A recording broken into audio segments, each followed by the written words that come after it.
Hello. Hey, Mike, How's it going? can you hear me? I can hear you just fine. And I Hang believe on we one are, second. Figure out my audio and see. yeah, and we're live right now. Um, Man, what a world we live in. I was on one Zoom call with about 50 people talking about the market, and I flip over to here to a live stream. Um, this we continually evolve and move towards a real time market. Yeah, yeah, yeah. No, isn't technology grand, right? Well, it's about the communication and it's about the quality of the communication. Some interesting things I think we just saw here in the last few days about communication. Elon Musk buying that big chunk of Twitter. He's bought almost 10% of Twitter. He's on the board of directors now. And the one thing you know about Elon Musk is he marches to the beat of his own drum. It's his way of. Can you hear me? We all good communication wise? Oh yeah, we're good. Okay, good. Okay, yeah. No, he's thumbing his nose at the SEC. I'll show you. Let me get exposure in another big social media platform here. Yeah, well, and I think he said that he likes the concept of Twitter. He's just is a little concerned about some of their editorial actions, I guess. Yeah, you Which, don't get to pick and choose. So it's definitely. I'm a big fan of Elon Musk. Say what you will, but he's truly a modern day Thomas Edison or Henry Ford as far as revolutionizing any industry he gets involved with. It has profound impact, and that you look at, what he's done for the Ukraine as far as, Russia wanted to take out the internet infrastructure there and setting his satellites over that area and allowing free internet access for Ukrainians, all Ukrainians, military included, has been just a huge has been huge for allowing Ukraine to kind of survive and deal with Russia. well, look, technology changes the landscape in ways that you can never really predict, um, but you have to be, thinking about the fact that what he's done in the Ukraine is similar to what mobile phones have done across the world. Prior to the mobile phones, you had to have a landline. It was a massive infrastructure project to actually wire to every house. So the poorer countries had a hard time having good communication. Then mobile comes in, you throw a tower up in the middle of town, and you can start selling mobile phones, and everybody can start communicating. Yeah, no, it's pretty amazing. And I just read something today that Jeff Bezos is in the process of buying all these additional satellites now to have a competing internet, similar to what Elon Musk has with his satellite system. Jeff Bezos is doing something very similar with Amazon right now. Yeah. So welcome back from your vacation. You know, Yeah, it's good to be back. It's not, yeah, definitely. It's nice to have toes in the sand and get away from it all. And I don't think I missed that much last week from a cash standpoint, in that we're still in that. I'm not going to say free fall in SPF as much as just that settling out period to find, seeking value in the market right now. Where's fair market value? And I think the market seems to be in the process of trying to figure that out, with Southern Yellow Pine leading the charge to the downside first. yeah, it's we've talked about this kind of over and over. There will be convergence at some point in time as you approach the expiration of a contract. There will be convergence, and it can happen in multiple ways. You can have, if futures is a discount, it's going to rise to cash, or cash is going to fall to futures. In this case, right now it appears as though the cash market is the one correcting down to the futures market. Yeah, absolutely. And I just shared my screen. We can jump in here. And again, Mike, thanks for manning the post alone last week. I truly appreciate you doing that. But let me, okay, here, and I'll come back to these, but there's some good stuff here. But when you look at uh, here's 4-inch species comparison, and Oh, we got blue to get line you. is, Hang on a second. Sorry. can you see it? There we go. There you go. So blue line is futures, and you can see how, we talked about way back when how it made, little sense for southern yellow pine. Green line is eastern southern yellow pine. Why did southern yellow pine have this big premium to futures to the other species? And the day of reckoning is playing out right now, where you've had complete convergence of southern yellow pine into futures, but also into this bigger discount, massive discount when it comes to hem fir, Doug fir, and even to SPF, where I'm hearing pine numbers on 4-inch in the 900 to 850 area, on 6-inch in the sub 700 area. So, pine after making new highs, from last year has had this big collapsing structure back to reality, where we all thought this is where we would see the production come on first. These are the best EBITDA markets for sawmills, and that's playing out true to form now, with pine kind of leading the charge and calling out the other species finally, as far as you've had that convergence with pine into futures at this point. And pine definitely has that seasonal move where the treaters need to get that wood in to get it treated to get it ready for the big push in the spring summer building season. Um, you kind of see that every year. Well, they probably finished that, and yeah, you're right. I'm looking at some southern yellow pine pricing on our platform right now. Um, 2x4 16s are 950, and what I find really amazing, 2x4 12s 850, 2x4 10 750. Yeah, and so what I'm seeing, especially like with MSR type guys, and some of the builders that can swap species, obviously, the move back into pine is playing out at these dramatic discounts now, where I think just from what I'm seeing, kind of from a business standpoint, is there's definitely more interest in pine relative to the other species, and I think more so than coming off in these triple digit type numbers, I think now the counters you're starting to see in pine are somewhere in the $20 to $30 area, mill direct, where the big buckets of coming off in these bigger buckets is kind of, I think you're getting closer to some kind of tradable level in pine, at least for the time being. Which is a good thing, which shows that there's still demand, there's still underlying need out there. So, kind of going back to, I figure we'll start macro and then work our way down like we usually do.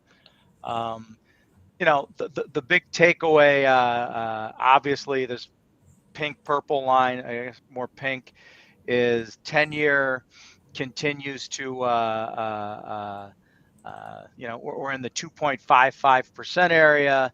So you can see, the orange line is lumber. Lumber continues to stumble around. I think you're probably kind of, JP Morgan had something out yesterday. I'm sorry, not JP Morgan, or was it JP Morgan or Morgan? I'm trying to think. One of the big banks had something out yesterday where, kind of talking about this is the dead cat bounce. This is your bear market rally. So it'll be interesting to see if equities begin to roll over again, especially with crude kind of stabilizing and beginning to move back up. But, kind of more importantly here, look That's at this. bump back there just a second. The VIX, which people probably don't know much about, I think is a really important um, indicator. So the VIX is the volatility index, which measures the premium that traders are placing on options on the S&P 500 futures contract. And right now it's slightly elevated. Historically it's under 20. It's at 24 right now, Yeah. but in massive, downswings, it's risen all the way to 60, 70, 80. Um, so I've actually really surprised by this. I thought the VIX would be a little bit higher. Um, what that tells me is that there isn't the fear that the equity market is going to crater. Right. I think that people are just willing to accept maybe flat to slightly down, but have zero fear about it just fully cratering. Yeah, well, I mean, it's been a good place to be from a return on a return of equity or a return on equity, where it's been pretty consistent all along. And if you've been invested in equities since 2015, 2016, let's not kid ourselves. Whatever downside there is pretty minimal, and the upside potential is significantly greater. And I think until you break that kind of higher high, higher low structural, technical structural formation, it's tough to as much as I can tell you what I believe, but the market is the market, and so far it's proven that equities are the best game in town, and until you prove otherwise, you have a whole generation of investors, really that have come into investing after the 2007 2008 crash, where you think about when this market ultimately bottomed out. You've had a decade of higher highs, higher lows, where you have a whole generation out there that have never really known a bear market and never had to experience a bear market structure. So we all know inevitably history repeats itself when it comes to equities, but right now, um, yeah, it's this has been the best game in town for sure. Um, well, and the index, the people that create the indexes are pretty good about making sure they're always cycling out the bad stocks and cycling in the good ones. Um, but yeah, without a doubt, they. I'm just trying to. I want to pull up this. Oops, where'd you go? Here we go. I want to share my screen for just a second. I want to show you that VIX chart. Get it up here. Oh shoot! This is what happens when you work with only one screen. Yeah, there you go. So here's that VIX, and from a time horizon, what you can see is this is uh, February 10th of 2020. We all know what happened there. Actually, I remember basically where I was. Um, the VIX shot up to almost 60, and then of course came right back down, and then here we are last summer. Um, right at the October. Um, So this was the start of the invasion into Ukraine, and we've pulled back. Yeah, I So think look, what's interesting is that if you look at that prior to 2020, you can kind of draw a trend channel, and it's interesting that the highs, if you just average out those highs prior to 2020, those are almost becoming the lows now, post pandemic, which just an elevated period of volatility. Even though yep. you're not back at these all-time highs, you're still at an elevated period of volatility, or at least that's what it tells me. So yeah, I just want to make sure people understand what the VIX is. Keep an eye out for it. The VIX is really interesting stuff.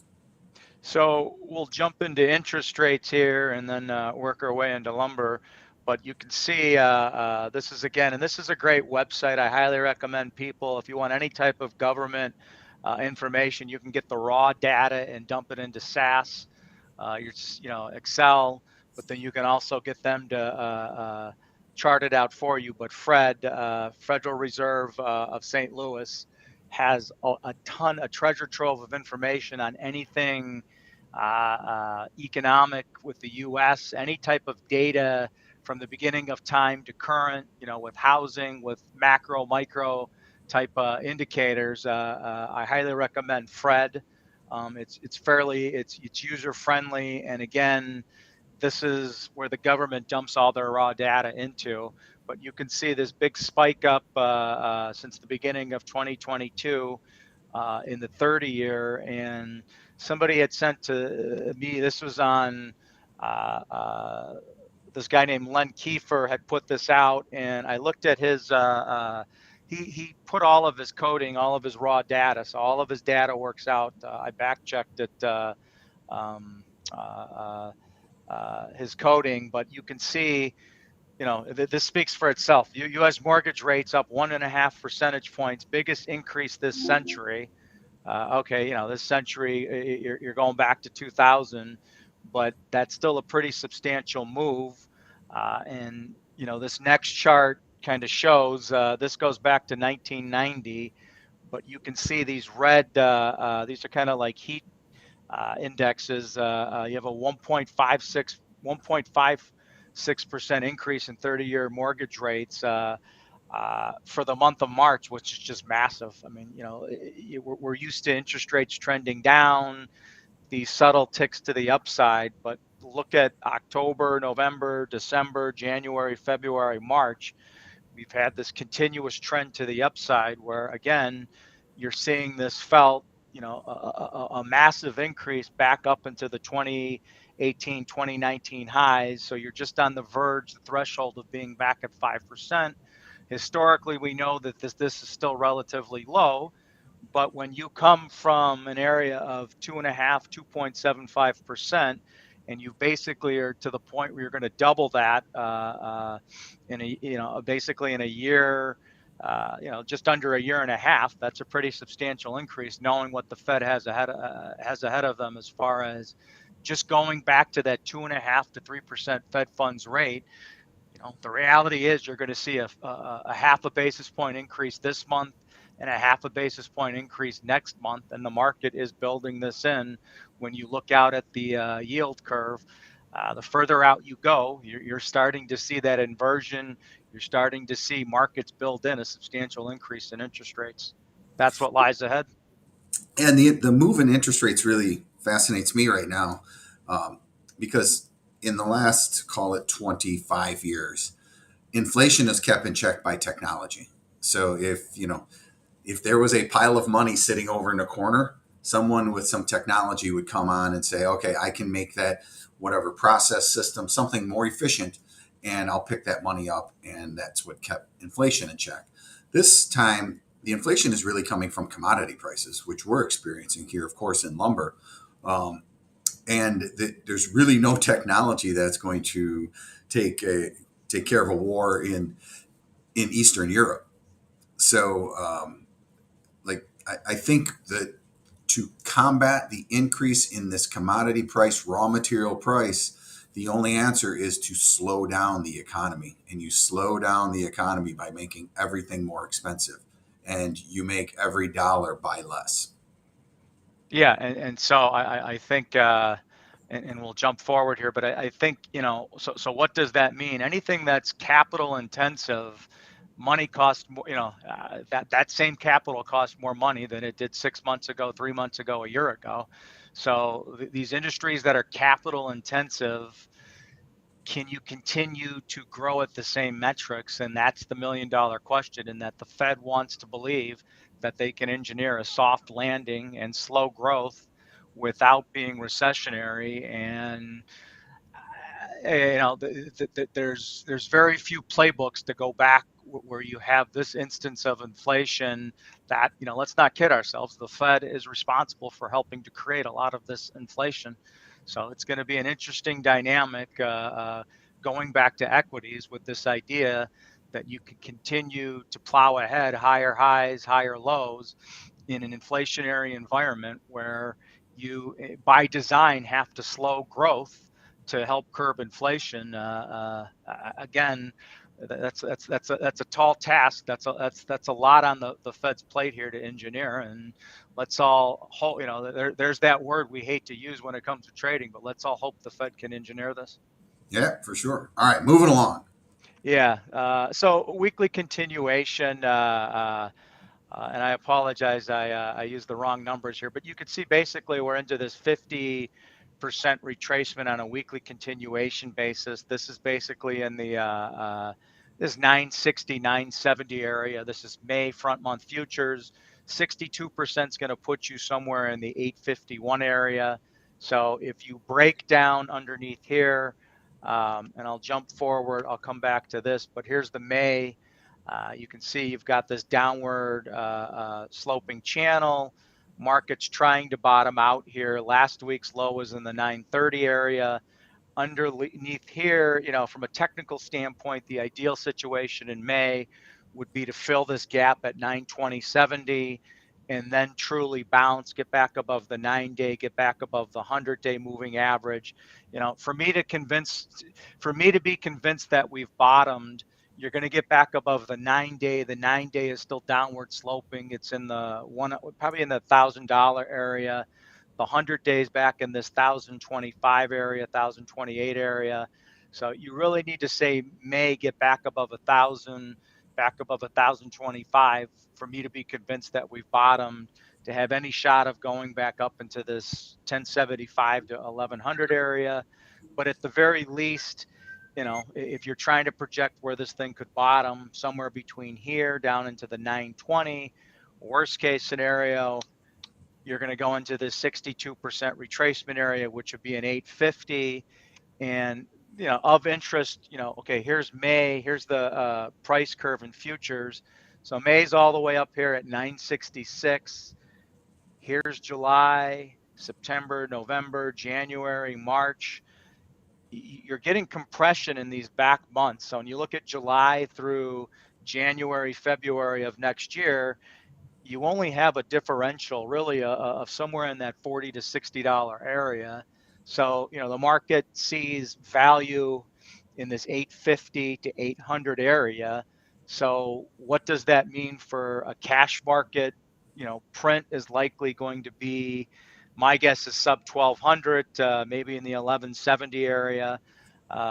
Tonight, midweek by the end of this week, you've got May 966. So, you still have the constraints of logistical and transportation issues holding spot market prices up.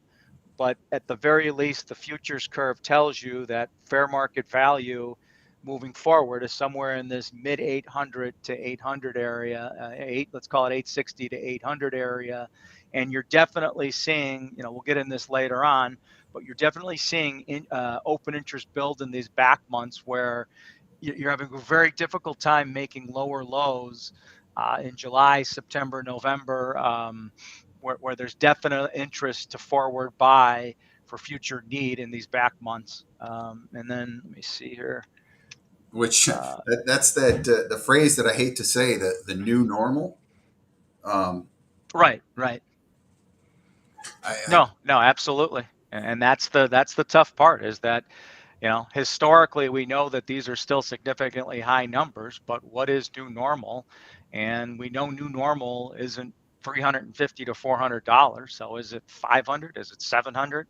Right now the market's telling us that the new normal is in this 850 to 800 area for the time being. And all I can say is there's risk in all of this. But if I'm going to own something, I want to own the cheapest wood out there. And futures and southern yellow pine are the cheapest wood out there. Fir, Doug fir, hem fir are the most expensive species out there. Orange line is, Western SPF. That's in the middle of nowhere. So if I could buy 1100, 1150 today in cash, what does that number mean? I don't know.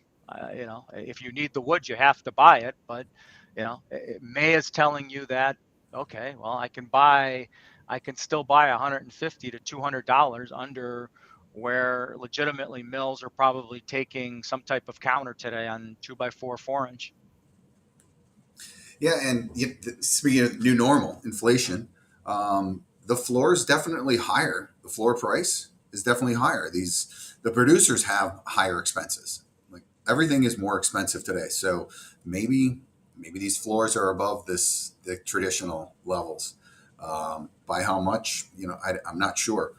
But these down markets like this are challenging because you're right. I'm running out of wood, but I don't want to buy it because it's going to be less expensive in 3 weeks, but I need it today. What do I do?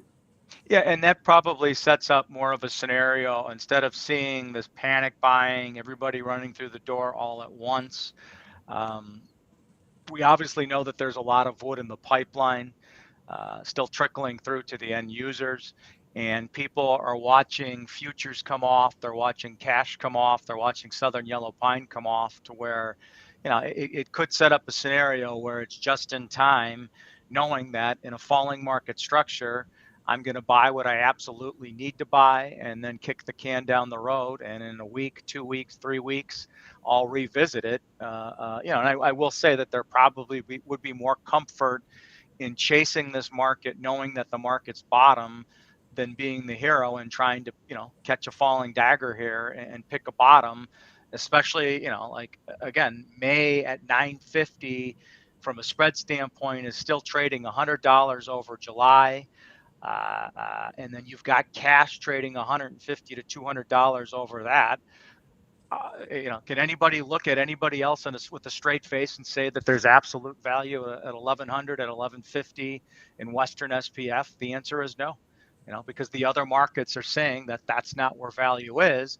But if you have to buy, then you have to buy. Right. That's the number you get. But from a business standpoint, if you have the opportunity to make a profit buying at 1100 and shipping it this week because there's a hotel that's being built and it's going to need a bunch of wood, yeah, you know what? That you do what you have to do. And I think that the bigger beneficiaries will be the truck-based type business, where if I can get trucks out of Canada, out of Western Canada, get trucks out of Eastern Canada, where it's going to hit my yard, hit my reload a lot sooner than those late shipping cars, then obviously those trucks are likely going to get, you're going to get the demand truck-based business first, because you're going to be able to tangibly hold that wood a lot faster than a rail car that's a month late shipping out of BC right now. From a basis standpoint, this is last week. May was trading at a $360 discount to cash. Fast forward, and again, this was as of yesterday's closing prices. May had narrowed again, going back. We were 360 in the last week.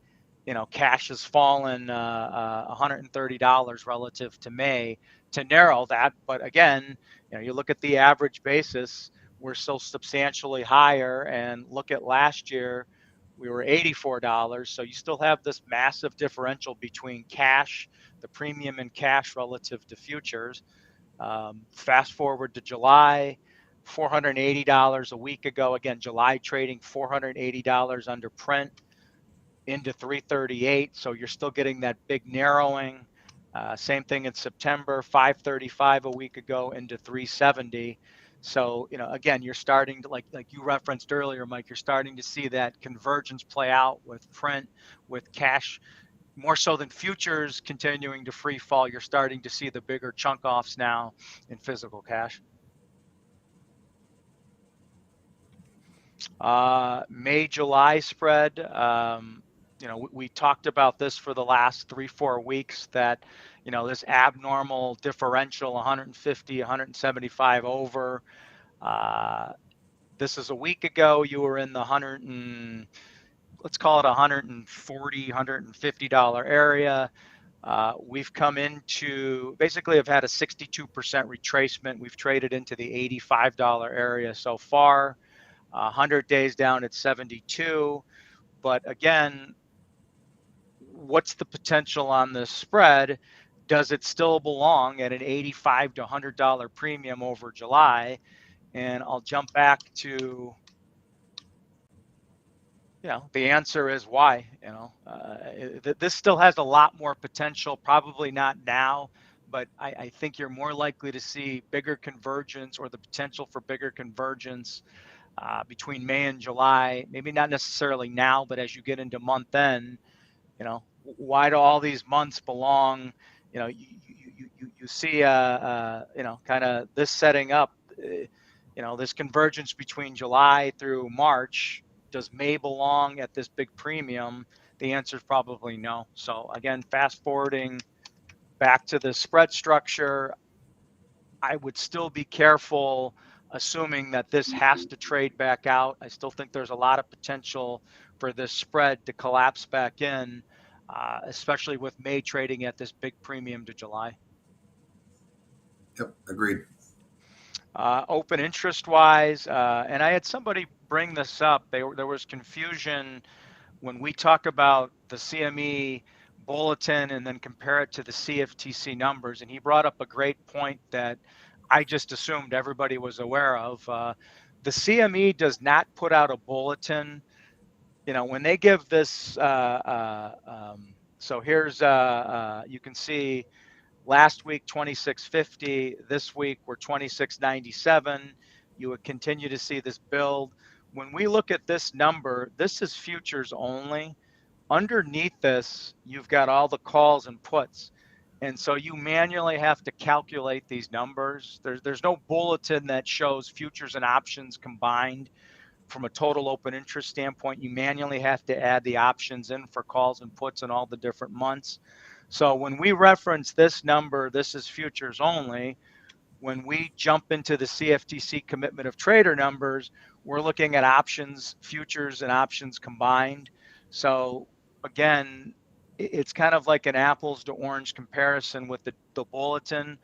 But when we look at the CFTC commitment of trader numbers, it's including options. And I think options are important because a lot of commercials, a lot of institutional players obviously use options. They need to be included in these numbers. But I thought that was a great point. When we reference the CME bulletin, we're just referencing futures only. When we look at the CFTC commitment of traders number, this is futures and options combined. So again, going back to this bulletin, if you add up futures and then all these options, it's going to equate to this number here, which is total open interest futures and options combined. Got it. Okay. So again, you're seeing the continued light liquidation. Again, if we remember, this managed money was up over 700 at one point. It's down to 300. But the number that jumps out to me is this non-reportable position. Look at the longs versus the shorts. What's the staying power of these longs here and here? Okay. A lot of this is, a lot of this is, so these other reportables, a lot of this is the home builder segment. People have asked me, what's this other reportable position? It's people that don't necessarily, that trade greater than 20 contracts, but don't necessarily get categorized as a producer, swap dealer, or managed money. So they might see themselves as a home builder or somebody, a private equity, a developer type that has a vested interest outside of just speculation. This could also be somebody that sees themselves as a speculator, but not necessarily as a money manager. So when I look at this, these guys are still net long here, 401 to 320. This is probably more industry related. There's a need, there's a reason. This number here, 813 to 550, this number, the differential here in a falling market, what's the staying power of this excess long position here? This could be your next cannon fodder as far as getting washed out. If, how could this market break down to that 62% retracement, the 850 area? This would be the group that I would watch here, because if these guys get margin called out, that could be the catalyst to break through that 920, 900 area and get another flush down in futures, because you do have this net long position that's probably not industry related. This is more speculative, is my guess. And that's traditionally we call them the fast money. Yep. They're fast to get in, fast to get out. And I agree that that could be the next the powder keg to go. And so with this discount in futures, when you look at the producer merchant segment, this number will gradually increase because there's a vested interest to get long at this discount to cash. This number is likely to decrease because I don't need the short. This disconnect under physical cash. As I sell my cash, I release my future shorts. So these numbers are likely to converge on each other. Again, the number, okay, this will probably continue to fall, but it'll fall to a point. Again, these are the numbers. This is the really big number to watch, where you could get the equalization here, where there probably could be another 300 to 250 contracts that could get blown up if this market doesn't stabilize. All right. What? And then the last thing I wanted to run through, I know we're up again at rail car stats. Okay, the rail situation is, I'm not going to say dramatically improving, but you're seeing a substantial improvement week over week over week, where you're normalizing relative to where you should be over the past 2 years. And you can see this is Canada. Again, you're still upward trending. You're not anywhere near where you were 2 years ago, but you're at least making headway, some progress. And then this is the U.S., where you're kind of back in the middle of the previous 2 years. And that was it, Mike. Again, all my plug here. We're doing a risk management seminar at the end of this month. We've got about I think somewhere around 20 guys signed up, all facets of the industry. So if there's any interest, please reach out. You will get your PhD in risk management. So anybody that's got interest, please reach out and contact us. Perfect. Well, I think the overall theme here kind of feels a little bearish, um, because we're looking at past data. But you know what? The reality is we could be stabilizing here. We've had several days of kind of, in recent terms, low volatility. We haven't gone limit in a few days here, which is Yeah, yeah, something kind of new. There's an old adage out there: never sell a sleepy market. And I look at today and yesterday were both really low volume, kind of sleepy days. Um, I think the futures market has done its move and said this seems to be where we're forecasting prices to be, and it feels like it's just waiting for the cash market to come to it. I'm seeing the cash market pull off, just in the prices that we're seeing on our platform. So I think we might be in just a little bit of a boring sort of stable time period here. which isn't Um, necessarily a bad thing. You don't need to race around and $300 trading ranges every week. It's okay for the market to catch its breath. With the upcoming shows you guys have this week between you and Ashley, it'll be interesting. The one thing I'm seeing with my book of business, my customer base, is I'm not seeing a build of inventory in the secondaries where wood comes in, it immediately flows out, where there's not that obvious build where, okay, once you start to see end user inventory build, there's a bigger sign of a slowdown. So it'll be interesting to see what the other guys have to say later this week as far as, are they seeing that build? We know the mills have built the finished goods inventory at the sawmill level, but I'm not seeing it anywhere else. So I'd love to get their analysis on what they're seeing. yeah, and prices move higher when the industry overall is building inventory and consuming. Consuming and building inventory will drive prices higher. Prices will move lower when the inventories are being liquidated. We're seeing that in our platform. We're seeing inventories coming out of warehouses, coming from non traditional players that wouldn't normally have an inventory. So, yeah, I think that there was a lot of protection put in, not just through futures, but through buying and holding of the cash market. Uh, hey, we're in Q2. Q1's in the books. Forget about it. We're into Yeah. Q2. Maybe that wood they put in during Q1 to use during Q2. The buying of that wood drove prices higher. Now we're going to consume that wood. So, Yeah, yeah, no, and I think the other thing I'll throw out there to people, and I know a lot of people watch this the recording later on, but the other thing I'm not seeing, there's a massive backlog of existing business that's not interest rate sensitive, so it'll be interesting to see at what point do you work through that backlog. This is the end user backlog.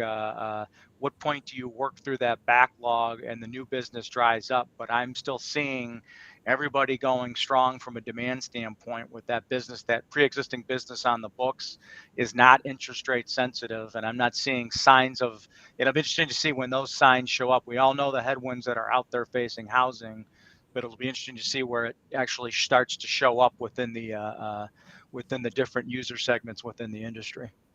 Right. And we know people aren't building inventory because futures is at a discount. You buy what's cheap. If you want to buy wood for the third quarter, you're going to forward price that somehow. Yep.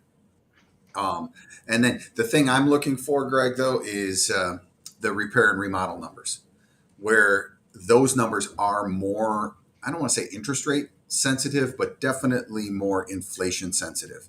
So If I will say, Mike, with some of the sawmills that I deal with that have that big box direct exposure, you're definitely starting to see a slowdown over the last 2.5 weeks, where the big box component is definitely seeing a slowdown. The interest rate sensitivity, high prices, where you're not going to replicate, you're not going to mimic what you did a year ago, and I don't think anybody expected that. But it'll be interesting to see, do you fall under historical type averages leading into U.S. Memorial Day? We all know that's the kickoff. That's kind of the big build between now and to U.S. Memorial Day in anticipation of that rehab renovation component, the weekend warrior component. Initial take over the last couple of weeks is, that's the one negative out there, is you're definitely starting to see a slowdown with big box consumption. and that's a hard number to measure. So you've got an interesting insight. We got to look at when Home Depot and Lowe's put their numbers out. See what if you dive deep into their quarterly reports, you might be able to figure something out. Uh, Yep. Yep. um, but all right, let's wrap it up. That's a great call, Greg. Welcome back. We'll see what happens over the next week or so. But the word of caution from me is that make sure you separate your brain of futures and cash, because they're very separated right now. And you could find cash being in a very bearish market and futures sitting there doing nothing, and that would frustrate you.